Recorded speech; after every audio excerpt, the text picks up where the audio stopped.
MBBS. Mental ತರ ವರ್ತಿಸೋ ಇವನು dental doctor ಅಂತೆ.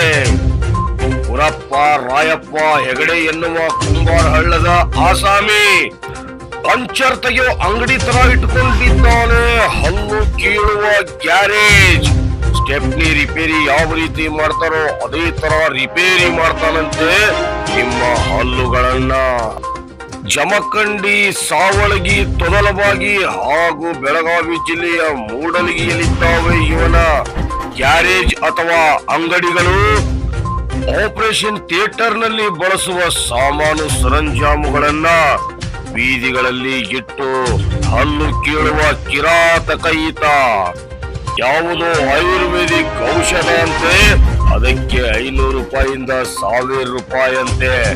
ಈ ರೀತಿ ದಿನಕ್ಕೆ 16,000 ರೂಪಾಯಿಗಳನ್ನ ಅಕ್ರಮವಾಗಿ ಗಳಿಕೆ ಮಾಡುವ ನಾಲಾಯಕ. ಇಷ್ಟು ರಾಜಾರೋಷವಾಗಿ ಹಲ್ಲು ಕೀಳುವ ದಂಧೆ ನಡೆಸುತ್ತಿರುವ ಈತನ ವಿರುದ್ಧ ಇವತ್ತಿಗೂ ಆಗಿಲ್ಲ ಕಾನೂನು ಕ್ರಮ. ಕಣ್ಣು ಮುಚ್ಚಿ ಕುಳಿತ ತಾಲೂಕಾ ವೈದ್ಯಾಧಿಕಾರಿಗಳೇ, ಏನಿದು ದುರ್ವ್ಯವಸ್ಥೆ? ಗುರಪ್ಪ ರಾಯಪ್ಪ ಹೆಗಡೆ ಎನ್ನುವ ನಕಲಿ ವೈದ್ಯನ ಅಸಲಿ ಕಹಾನಿಯನ್ನು ಬಹಿರಂಗಪಡಿಸಲಿದೆ ಸಂಘರ್ಷ ನ್ಯೂಸ್ ಕರ್ನಾಟಕ. ಅತಿ ಶೀಘ್ರದಲ್ಲಿ ನಿರೀಕ್ಷಿಸಿ ನಿಮ್ಮ ಸಂಘರ್ಷ ನ್ಯೂಸ್ ನಲ್ಲಿ ಮಾತ್ರ.